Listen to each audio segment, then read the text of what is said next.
Julie, I want to ask you about this new book, Pulling Back the Shades. I don't even know where to begin with the questions other than the first one.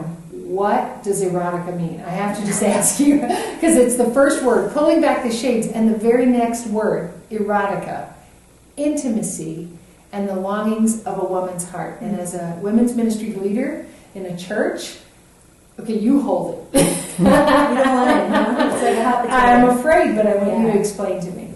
Erotica is literature in this case, but really anything that evokes erotic feelings. And so books like 50 Shades of Grey, Harlequin romances, whatever you would say, they would be classified as erotica or erotic literature. And how is that different than intimacy or romance? Is it just a softer word for it, or is it different? I don't know. Erotica really has sexual connotations in terms of arousal, whereas intimacy can involve sexual arousal, but also is kind of that soul-to-soul connection. You can have intimacy with a really good friend and there's nothing sexual about it. You can have intimacy with God and there's nothing sexual about it. You can have intimacy with your husband and there is something sexual about it. So that's a deeper term. And romance, I don't know, I think romance is probably what women talk about in terms of that's how I feel loved. So they definitely overlap, but they're not the same. So in those books, like the Harlequin romance or 50 Shades of Grey, if I'm married, is it okay then for me to read this since it's in marriage? I would say no. And the reason why is because within marriage, your focus and your sexuality needs to be targeted only towards your husband.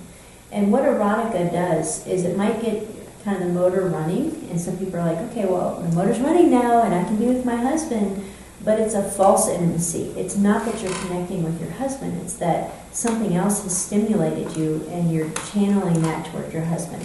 It also makes you unsatisfied with real life. Any romance book or erotic book is going to paint a picture that's really not true.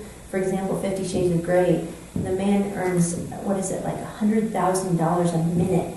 And he's 27 years old, in great shape, he's romantic. Oh, wow. That doesn't exist. And so someone who's in a normal marriage all of a sudden starts to feel dissatisfied with what her husband's earning or what he looks like or how he's treating her.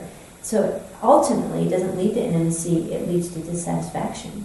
I heard one time, you gave a story about, you've got 3 boys and you're raising the boys, and I love the story that you told about their breakfast. I don't know if I'm prompting you to remember. I would love for you to share that. I think it hits it so perfectly. You know, we hear from women all the time who say, I don't have any sexual desire, I just need something to light that fire.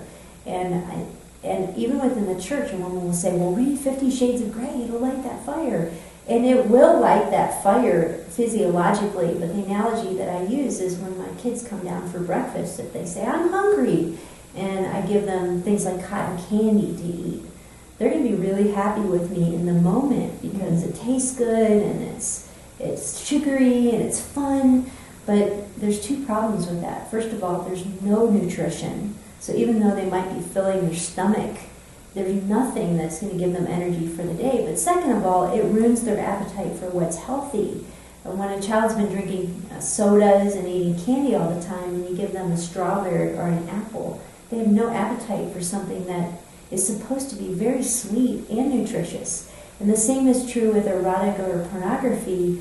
It will get you going for a moment, but there's no substance to it, and it ruins your appetite for true intimacy, because intimacy takes work. And if you're reading books like 50 Shades of Grey or you're looking at pornography, you don't have to work at all to achieve sexual arousal. And then when you're with your husband, you don't even know how to work through differences or how to communicate or how to focus on the here and now. There's a scripture verse, and it's in Proverbs, but it says, to those who are hungry, even the bitter root tastes sweet. And I just keep thinking of that while you're talking about this, thinking, we're starved for, how would you feel in that, like, as women, and I'll say as Christian women, we're starved for blank. Intimacy. Okay? Yeah. And we fill it with? Cheap substitutions. And, you know, that verse you said in Proverbs, it reminds me, my husband went on a fast for 7 days, and he didn't have anything to eat. He just drank.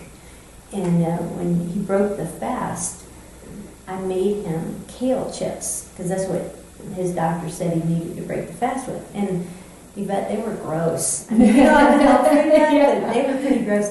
But he's sitting there eating them like, oh, this is so good. And this is a guy who likes junk food. Yeah. But his appetite was retrained to enjoy any food. And when we train our appetites and say no to the world and say yes to moving towards intimacy, what we can experience with our husbands, with our very normal, flawed bodies and our poor communication, and it can be wonderful and very satisfying, but we have to say no to the cheap substitutes.